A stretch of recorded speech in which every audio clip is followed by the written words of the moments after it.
ॐ श्री गणेशाय नमः। श्री नवदुर्गायै नमः। अथ मां ब्रह्मचारिणी स्तोत्रम्। वेदवक्त्रां चतुर्हस्तां सर्वालङ्कारभासुरां त्रिशूलं चाक्षमालां च पानपात्रं सिताम्बुजम् बिभ्रतीं रक्तवशनां करण्डमकुटान्वितां प्रेताशनां स्मरेद्देवीं ब्रह्मचामुण्डिरूपिणीं उद्यद्भास्करसन्निभां त्रिनयनां वेदाननाब्जां चतुर्हस्तैरम्बुजशूलदामचषकान् सां बिभ्रतीं शूलिनः नृत्ताडम्बरधूर्वहां शिवमयीं प्रेतासनाध्यासिनीं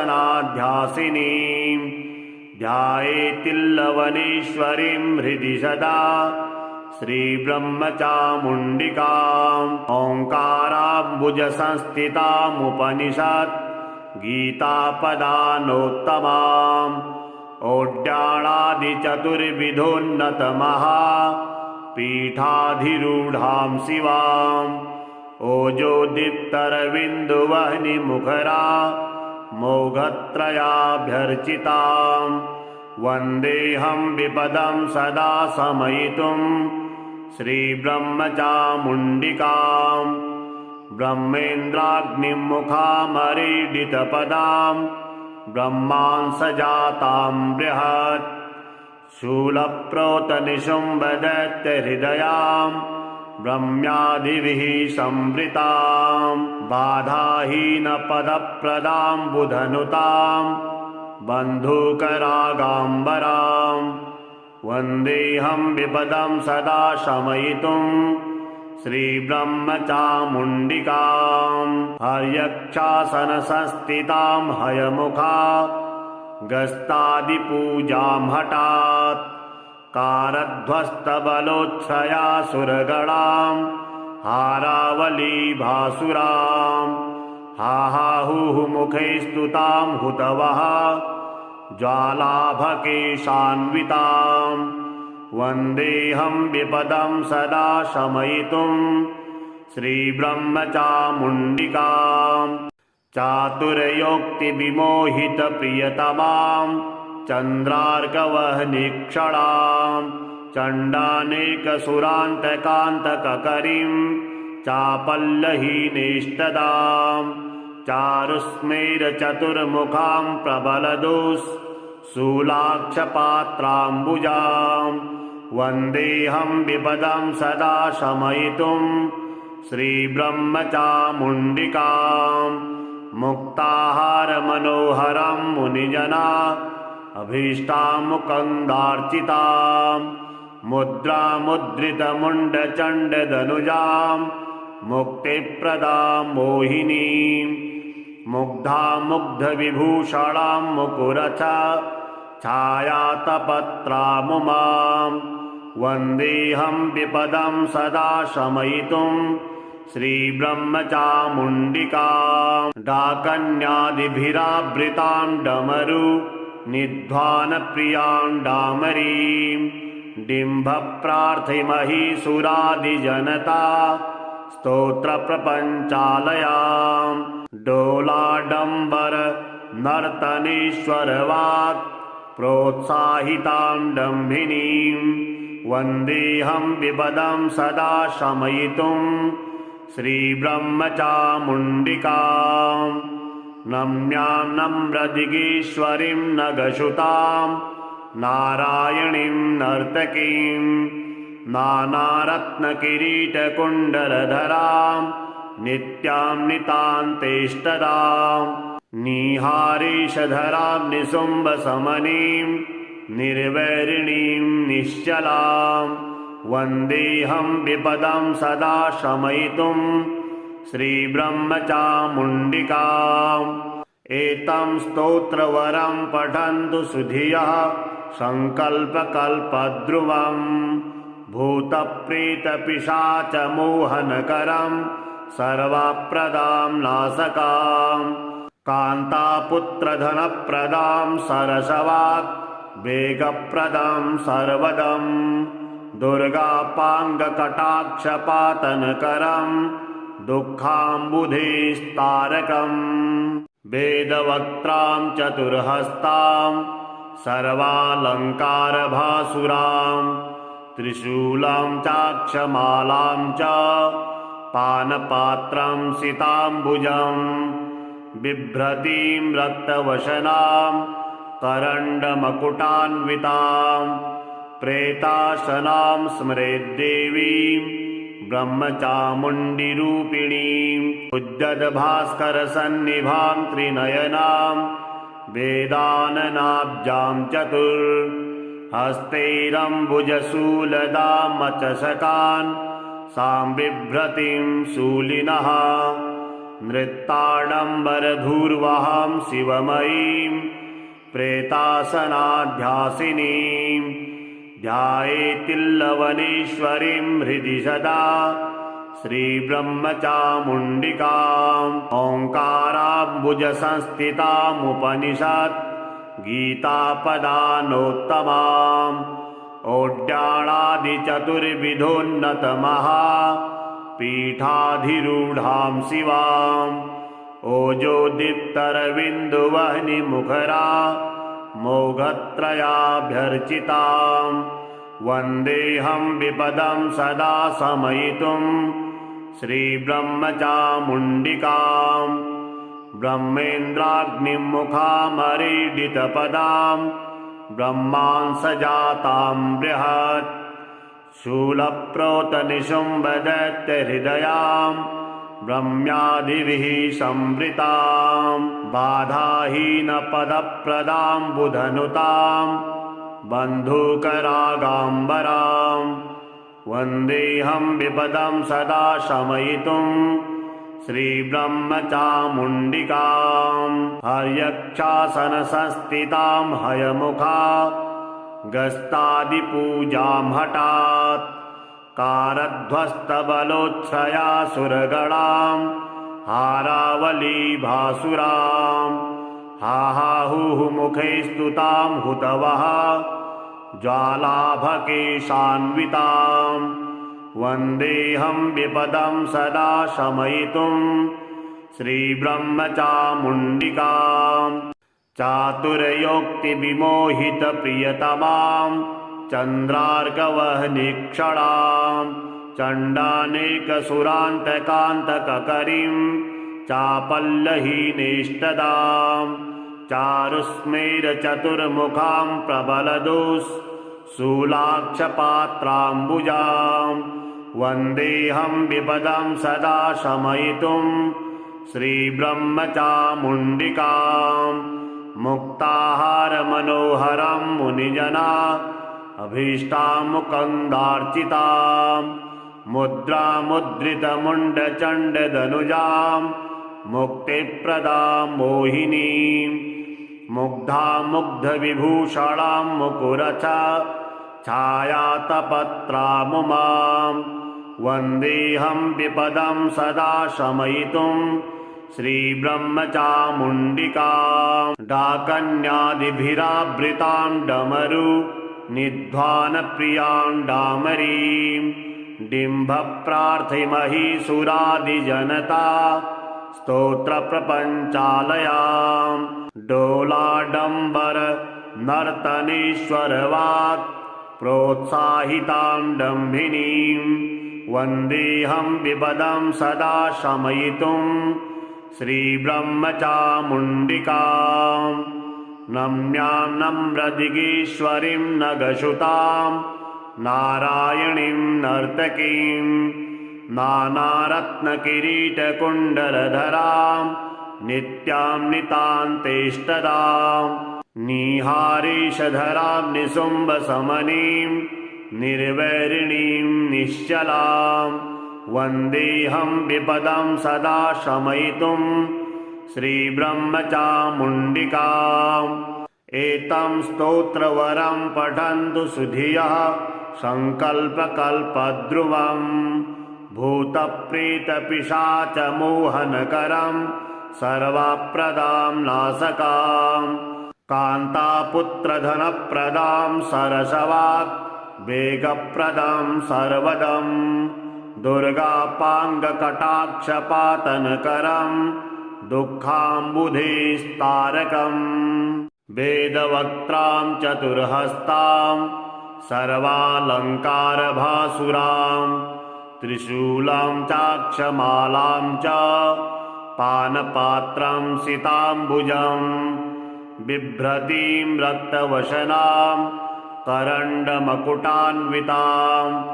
प्रेताशनां स्मरेद्देवीं ब्रह्मचामुण्डिरूपिणीम् उद्यद्भास्करसन्निभां त्रिनयनां वेदाननाब्जां चतुर्हस्तैरम्बुजशूलदामचषकान् सां बिभ्रतीं शूलिनः नृत्ताडम्बरधूर्वहां शिवमयीं प्रेतासनाध्यासिनीं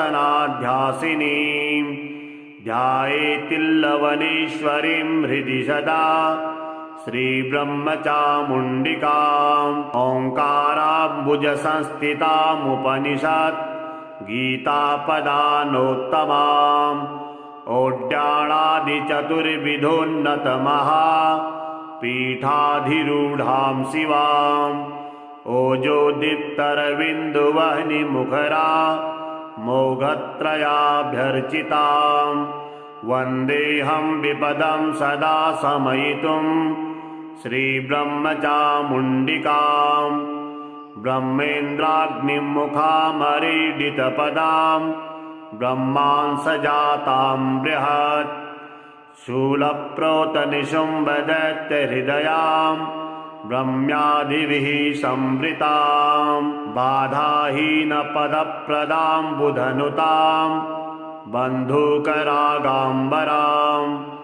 वन्देऽहं विपदं सदा शमयितुं श्रीब्रह्मचामुण्डिकां हर्यक्षासनसंस्थितां हयमुखा गस्तादिपूजां हठात् कारध्वस्तबलोत्सयासुरगणां हारावलीभासुरां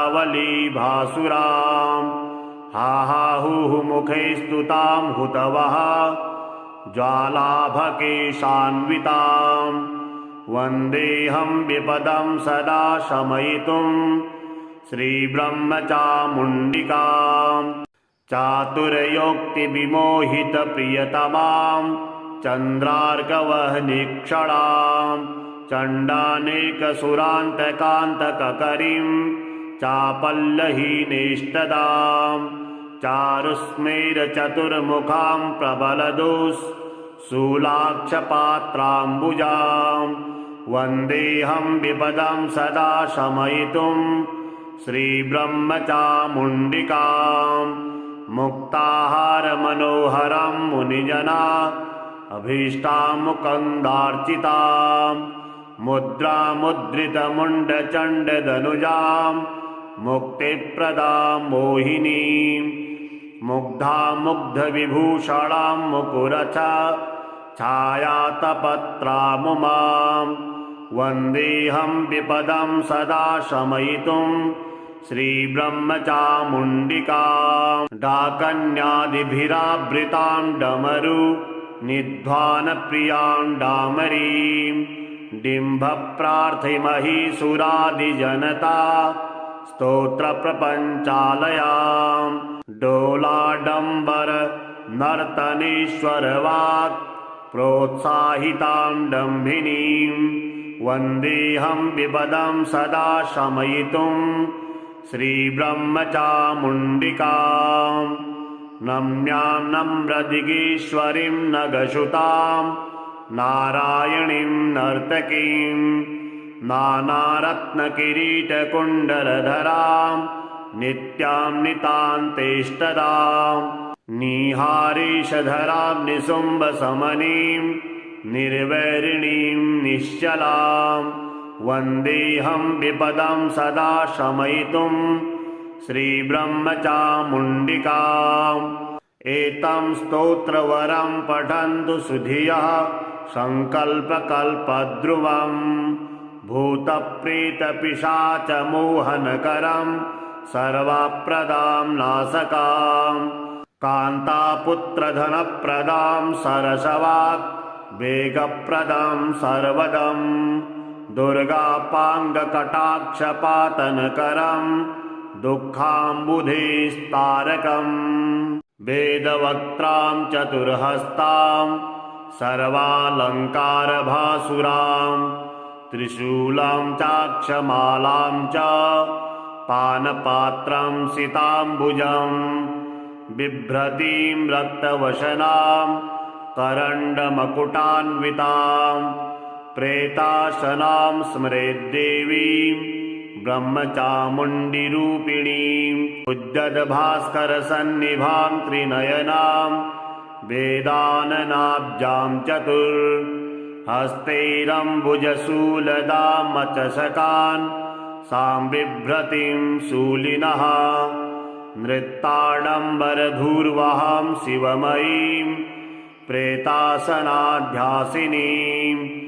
ध्यायेतिल्लवनेश्वरीं हृदि सदा श्रीब्रह्मचामुण्डिकाम् ओङ्काराम्बुजसंस्थितामुपनिषत् गीतापदानोत्तमाम् ओड्याणादिचतुर्विधोन्नतमहा पीठाधिरूढां शिवाम् ओजोदीप्तरविन्दुवह्निमुखरा मोघत्रयाभ्यर्चिताम् वन्देऽहं विपदं सदा शमयितुं श्रीब्रह्मचामुण्डिकाम् ब्रह्मेन्द्राग्निं मुखामरीडितपदां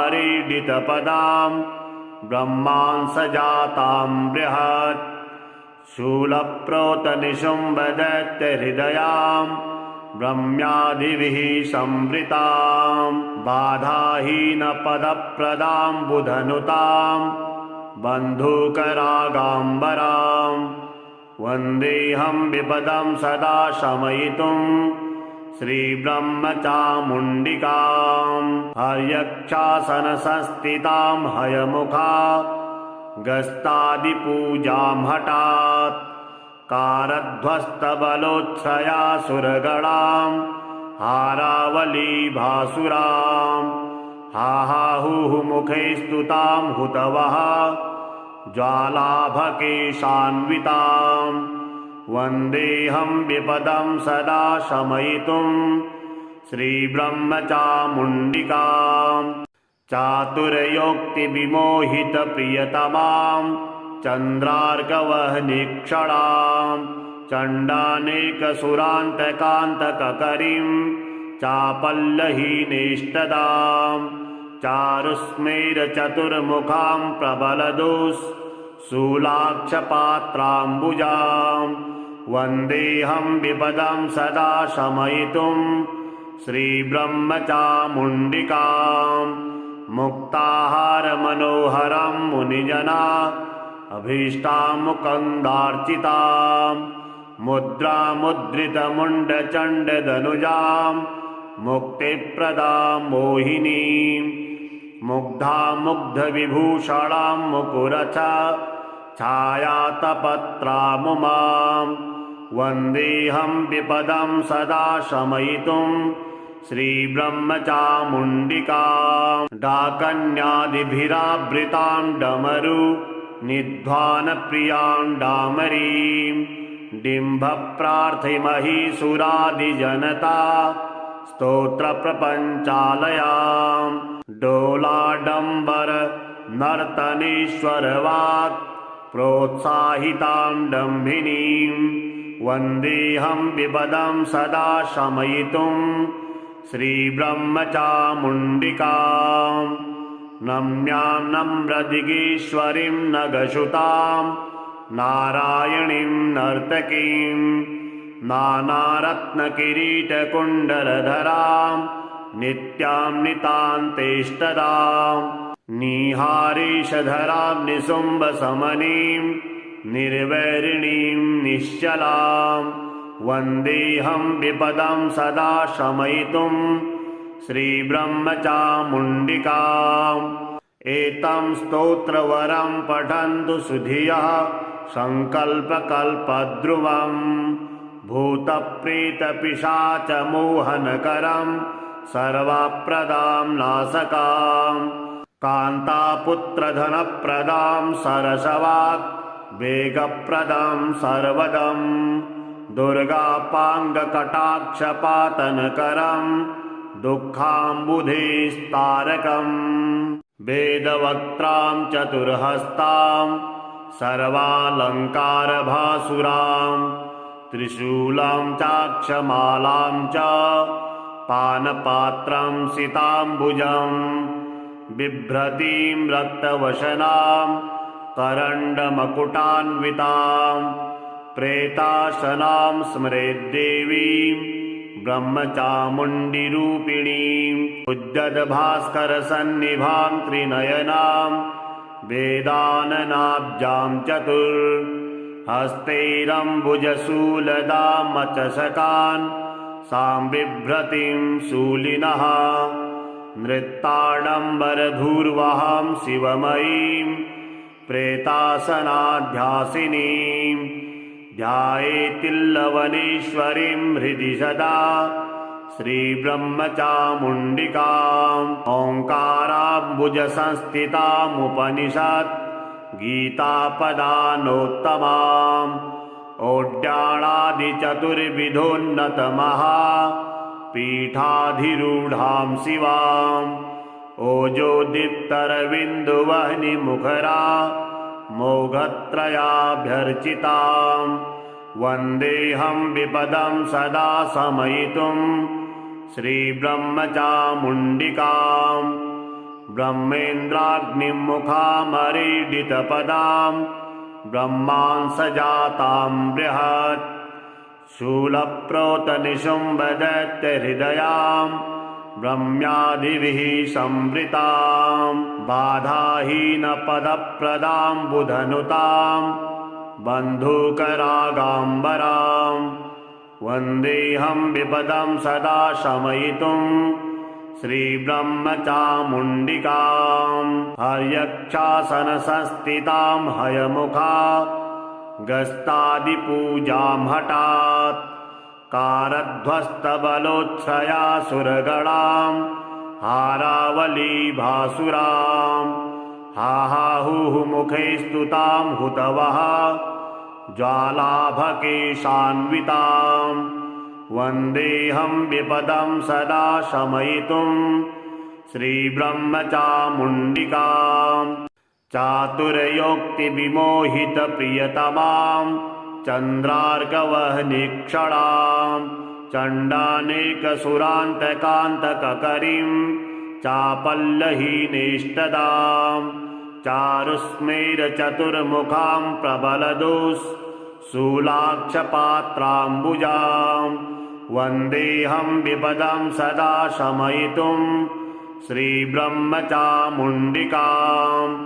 मुक्ताहारमनोहरं मुनिजना अभीष्टामुकन्दार्चितां मुद्रामुद्रितमुण्डचण्डदनुजां मुक्तिप्रदां मोहिनीं मुग्धामुग्धविभूषणां मुकुरच छायातपत्रामुमां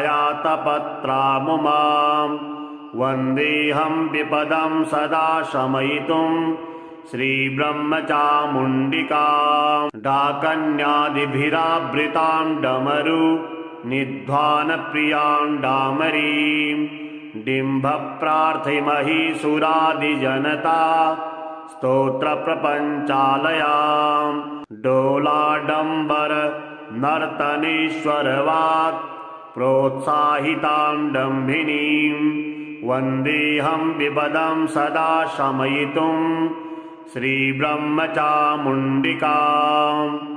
नम्यां नम्रदिगीश्वरीं नगशुतां नारायणीं नर्तकीं नानारत्नकिरीटकुण्डलधरां नित्यां नितान्तेष्टदां निहारीशधरां निशुम्भशमनीं निर्वैरिणीं निश्चलां वन्देऽहं विपदं सदा शमयितुं श्रीब्रह्मचामुण्डिकाम् एतं स्तोत्रवरं पठन्तु सुधियः सङ्कल्पकल्पद्रुवम् भूतप्रेतपिशाचमोहनकरं सर्वप्रदां नाशकाम् कान्तापुत्रधनप्रदां सरसवाक् वेगप्रदं सर्वदम् दुर्गापाङ्गकटाक्षपातनकरं दुःखाम्बुधेस्तारकम् वेदवक्त्रां चतुर्हस्तां सर्वालङ्कारभासुरां त्रिशूलं चाक्षमालां च पानपात्रं सिताम्बुजं बिभ्रतीं रक्तवशनां करण्डमकुटान्वितां प्रेताशनां स्मरेद्देवीं ब्रह्मचामुण्डिरूपिणीम् उद्यद्भास्करसन्निभां त्रिनयनां वेदाननाब्जां चतुर्हस्तैरम्बुजशूलदामचषकान् सां बिभ्रतीं शूलिनः नृत्ताडम्बरधूर्वहां शिवमयीं प्रेतासनाध्यासिनीं ध्यायेतिल्लवनेश्वरीं हृदि सदा श्रीब्रह्मचामुण्डिकाम् ओङ्काराम्बुजसंस्थितामुपनिषत् गीतापदानोत्तमाम् ओड्याणादिचतुर्विधोन्नतमहा पीठाधिरूढां शिवाम् ओजोदीप्तरविन्दुवह्निमुखरा मोघत्रयाभ्यर्चिताम् वन्देऽहं विपदं सदा शमयितुं श्रीब्रह्मचामुण्डिकाम् ब्रह्मेन्द्राग्निमुखामरीडितपदां ब्रह्मांसजातां बृहत् शूलप्रोतनिशुम्भदैत्यहृदयां ब्रह्म्यादिभिः संवृतां बाधाहीनपदप्रदां बुधनुतां बन्धूकरागाम्बरां वन्देऽहं विपदं सदा शमयितुं श्रीब्रह्मचामुण्डिकाम् हर्यक्षासनसंस्थितां हयमुखा गस्तादिपूजां हठात् कारध्वस्तबलोच्छ्रया सुरगणां हारावलीभासुरां हाहाहुः मुखे स्तुतां हुतवः ज्वालाभकेशान्वितां वन्देऽहं विपदं सदा शमयितुं श्रीब्रह्मचामुण्डिकाम् चातुर्योक्तिविमोहितप्रियतमां चन्द्रार्कवह्निक्षणां चण्डानेकसुरान्तकान्तककरीं चापल्लहीनेष्टदां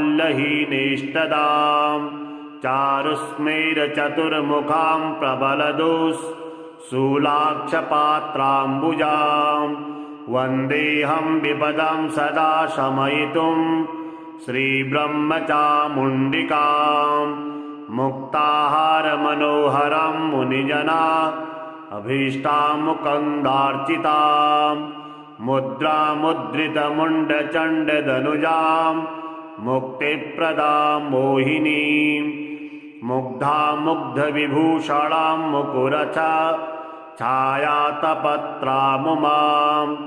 वन्देऽहं विपदं सदा शमयितुं श्रीब्रह्मचामुण्डिकाम् डाकन्यादिभिरावृतां डमरु निध्वानप्रियां डामरीं डिम्भप्रार्थिमहीसुरादिजनता स्तोत्रप्रपञ्चालयां डोलाडम्बर नर्तनेश्वरवाक् प्रोत्साहितां डम्भिनीं वन्देऽहं विपदं सदा शमयितुं श्रीब्रह्मचामुण्डिकाम् नम्यां नम्रदिगीश्वरीं नगसुतां नारायणीं नर्तकीं नानारत्नकिरीटकुण्डलधरां नित्यां नितान्तेष्टदां निहारीशधरां निशुम्भशमनीं निर्वैरिणीं निश्चलां वन्देऽहं विपदं सदा शमयितुं श्रीब्रह्मचामुण्डिकाम्। एतं स्तोत्रवरं पठन्तु सुधियः सङ्कल्पकल्पद्रुवम्। भूतप्रेतपिशाचमोहनकरं सर्वप्रदां नाशकाम्। कान्तापुत्रधनप्रदां सरसवाक् वेगप्रदं सर्वदं। दुर्गापाङ्गकटाक्षपातनकरं दुःखाम्बुधेस्तारकम्। वेदवक्त्रां चतुर्हस्तां सर्वालङ्कारभासुरां त्रिशूलं चाक्षमालां च पानपात्रं सिताम्बुजं। बिभ्रतीं रक्तवशनां करण्डमकुटान्वितां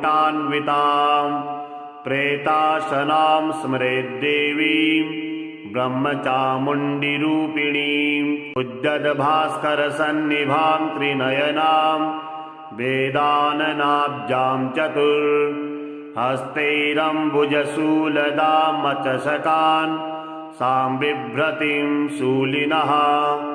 नृत्ताडम्बरधूर्वहां शिवमयीं प्रेतासनाध्यासिनीं ध्यायेतिल्लवनीश्वरीं हृदि सदा श्रीब्रह्मचामुण्डिकाम्। ओङ्काराम्बुजसंस्थितामुपनिषत् गीतापदानोत्तमाम्। ओड्याणादिचतुर्विधोन्नतमहा पीठाधिरूढां शिवाम्। ओजोदीप्तरविन्दुवह्निमुखरा मोघत्रयाभ्यर्चिताम्। वन्देऽहं विपदं सदा शमयितुं श्रीब्रह्मचामुण्डिकाम्। ब्रह्मेन्द्राग्निं मुखामरीडितपदां ब्रह्मांसजातां बृहत् शूलप्रोतनिशुम्भदैत्यहृदयां ब्रह्म्यादिभिः संवृतां। बाधाहीनपदप्रदां बुधनुतां बन्धूकरागाम्बरां। वन्देऽहं विपदं सदा शमयितुं श्रीब्रह्मचामुण्डिकाम्। हर्यक्षासनसंस्थितां हयमुखा गस्तादिपूजां हठात् कारध्वस्तबलोच्छयासुरगणां हारावलीभासुरां। हाहाहुः मुखे स्तुतां हुतवः ज्वालाभकेशान्वितां। वन्देऽहं विपदं सदा शमयितुं श्रीब्रह्मचामुण्डिकाम्। चातुर्योक्तिविमोहितप्रियतमां चन्द्रार्कवह्निक्षणां चण्डानेकसुरान्तकान्तककरीं चापल्लहीनेष्टदां। चारुस्मेरचतुर्मुखां प्रबलदुःशूलाक्षपात्राम्बुजां। वन्देऽहं विपदं सदा शमयितुं श्रीब्रह्मचामुण्डिकाम्। मुक्ताहारमनोहरं मुनिजना अभीष्टामुकन्दार्चितां। मुद्रामुद्रितमुण्डचण्डदनुजां मुक्तिप्रदां मोहिनीं। मुग्धामुग्धविभूषणां मुकुरच छायातपत्रामुमां। वन्देऽहं विपदं सदा शमयितुं श्रीब्रह्मचामुण्डिकाम्। डाकन्यादिभिरावृतां डमरु निध्वानप्रियां डामरीं। डिम्भप्रार्थिमहीसुरादिजनता स्तोत्रप्रपञ्चालयां। डोलाडम्बर नर्तनेश्वरवाक् प्रोत्साहितां डम्भिनीं।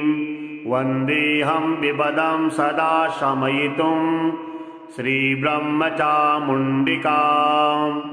नम्यां नम्रदिगीश्वरीं नगसुतां नारायणीं नर्तकीं। नानारत्नकिरीटकुण्डलधरां नित्यां नितान्तेष्टदां। निहारीशधरां निशुम्भशमनीं निर्वैरिणीं निश्चलां वन्देऽहं विपदं सदा शमयितुं श्रीब्रह्मचामुण्डिकाम्। एतं स्तोत्रवरं पठन्तु सुधियः सङ्कल्पकल्पद्रुवम्। भूतप्रेतपिशाचमोहनकरं सर्वप्रदां नाशकां कान्तापुत्रधनप्रदां सरसवाक् वेगप्रदं सर्वदं दुर्गापाङ्गकटाक्षपातनकरं दुःखाम्बुधेस्तारकम् वेदवक्त्रां चतुर्हस्तां सर्वालङ्कारभासुरां त्रिशूलं चाक्षमालां च पानपात्रं सिताम्बुजं बिभ्रतीं रक्तवशनां करण्डमकुटान्वितां प्रेताशनां स्मरेद्देवीं ब्रह्मचामुण्डिरूपिणीम् उद्यद्भास्करसन्निभां त्रिनयनां वेदाननाब्जां चतुर्हस्तैरम्बुजशूलदामचषकान् सां बिभ्रतीं शूलिनः नृत्ताडम्बरधूर्वहां शिवमयीं प्रेतासनाध्यासिनीं ध्यायेतिल्लवनीश्वरीं हृदि सदा श्रीब्रह्मचामुण्डिकाम्। ओङ्काराम्बुजसंस्थितामुपनिषत् गीतापदानोत्तमाम् ओड्याणादिचतुर्विधोन्नतमहा पीठाधिरूढां शिवाम् ओजोदीप्तरविन्दुवह्निमुखरा मोघत्रयाभ्यर्चितां वन्देऽहं विपदं सदा शमयितुं श्रीब्रह्मचामुण्डिकाम्। ब्रह्मेन्द्राग्निमुखामरीडितपदां ब्रह्मांसजातां बृहत् शूलप्रोतनिशुम्भदैत्यहृदयां ब्रह्म्यादिभिः संवृतां बाधाहीनपदप्रदां बुधनुतां बन्धूकरागाम्बरां वन्देऽहं विपदं सदा शमयितुं श्रीब्रह्मचामुण्डिकाम्। हर्यक्षासनसंस्थितां हयमुखा गस्तादिपूजां हठात् कारध्वस्तबलोच्छया सुरगणां हारावलीभासुरां हाहाहुः मुखे स्तुतां हुतवः ज्वालाभकेशान्वितां वन्देऽहं विपदं सदा शमयितुं श्रीब्रह्मचामुण्डिकाम्। चातुर्योक्तिविमोहितप्रियतमां चन्द्रार्कवह्निक्षणां चण्डानेकसुरान्तकान्तककरीं चापल्लहीनेष्टदां चारुस्मेरचतुर्मुखां प्रबलदुःशूलाक्षपात्राम्बुजां वन्देऽहं विपदं सदा शमयितुं श्रीब्रह्मचामुण्डिकाम्। मुक्ताहारमनोहरं मुनिजना अभीष्टामुकन्दार्चितां मुद्रामुद्रितमुण्डचण्डदनुजां मुक्तिप्रदां मोहिनीं मुग्धामुग्धविभूषणां मुकुरच छायातपत्रामुमां वन्देऽहं विपदं सदा शमयितुं श्रीब्रह्मचामुण्डिकाम्। डाकन्यादिभिरावृतां डमरु निध्वानप्रियां डामरीं डिम्भप्रार्थिमहीसुरादिजनता स्तोत्रप्रपञ्चालयां डोलाडम्बर नर्तनेश्वरवाक् प्रोत्साहितां डम्भिनीं वन्देऽहं विपदं सदा शमयितुं श्रीब्रह्मचामुण्डिकाम्। नम्यां नम्रदिगीश्वरीं नगशुतां नारायणीं नर्तकीं नानारत्नकिरीटकुण्डलधरां नित्यां नितान्तेष्टदां निहारेशधरां निशुम्भशमनीं निर्वैरिणीं निश्चलां वन्देऽहं विपदं सदा शमयितुं श्रीब्रह्मचामुण्डिकाम्। एतं स्तोत्रवरं पठन्तु सुधियः सङ्कल्पकल्पद्रुवम् भूतप्रेतपिशाचमोहनकरं सर्वप्रदां नाशकाम् कान्तापुत्रधनप्रदां सरसवाक् वेगप्रदां सर्वदं दुर्गापाङ्गकटाक्षपातनकरं दुःखाम्बुधेस्तारकम् वेदवक्त्रां चतुर्हस्तां सर्वालङ्कारभासुरां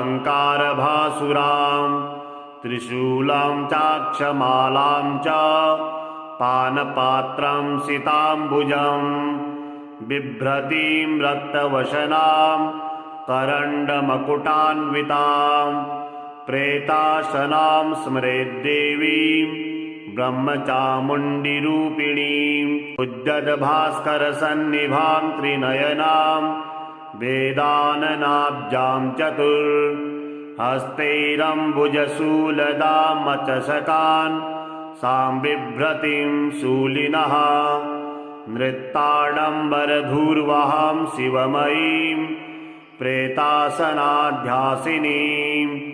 ध्यायेतिल्लवनेश्वरीं हृदि सदा श्रीब्रह्मचामुण्डिकाम्। ओङ्काराम्बुजसंस्थितामुपनिषत् गीतापदानोत्तमाम् ओड्याणादिचतुर्विधोन्नतमहा पीठाधिरूढां शिवाम् ओजोदीप्तरविन्दुवह्निमुखरा मोघत्रयाभ्यर्चिताम् वन्देऽहं विपदं सदा शमयितुं श्रीब्रह्मचामुण्डिकाम्। ब्रह्मेन्द्राग्निमुखामरीडितपदां ब्रह्मांसजातां बृहत् शूलप्रोतनिशुम्भदैत्यहृदयां ब्रह्म्यादिभिः संवृतां बाधाहीनपदप्रदां बुधनुतां बन्धुकरागाम्बरां वन्देऽहं विपदं सदा शमयितुं श्रीब्रह्मचामुण्डिकाम्। हर्यक्षासनसंस्थितां हयमुखा गस्तादिपूजां हठात् कारध्वस्तबलोच्छ्रयासुरगणां हारावलीभासुरां हाहाहुः मुखे स्तुतां हुतवः ज्वालाभकेशान्वितां वन्देऽहं विपदं सदा शमयितुं श्रीब्रह्मचामुण्डिकाम्। चातुर्योक्तिविमोहितप्रियतमां चन्द्रार्कवह्निक्षणां चण्डानेकसुरान्तकान्तककरीं चापल्लहीनेष्टदां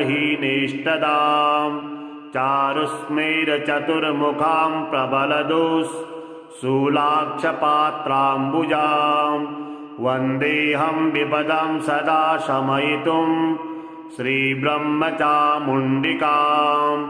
मुक्ताहारमनोहरं मुनिजना अभीष्टामुकन्दार्चितां मुद्रामुद्रितमुण्डचण्डदनुजां मुक्तिप्रदां मोहिनीं मुग्धामुग्धविभूषणां मुकुरच छायातपत्रामुमां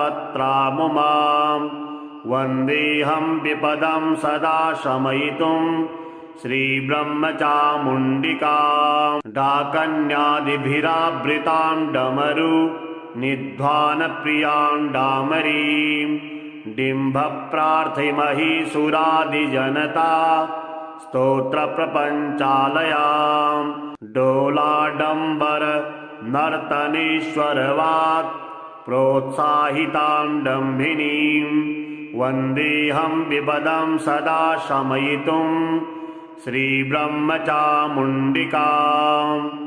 नम्यां नम्रदिगीश्वरीं नगशुतां नारायणीं नर्तकीं नानारत्नकिरीटकुण्डलधरां नित्यां नितान्तेष्टदाम् निहारीशधरां निशुम्भशमनीं निर्वैरिणीं निश्चलां वन्देऽहं विपदं सदा शमयितुं श्रीब्रह्मचामुण्डिकाम् एतं स्तोत्रवरं पठन्तु सुधियः सङ्कल्पकल्पध्रुवम् भूतप्रेतपिशाचमोहनकरं सर्वप्रदां नाशकाम् कान्तापुत्रधनप्रदां सरसवाक् वेगप्रदं सर्वदं दुर्गापाङ्गकटाक्षपातनकरं दुःखाम्बुधेस्तारकम्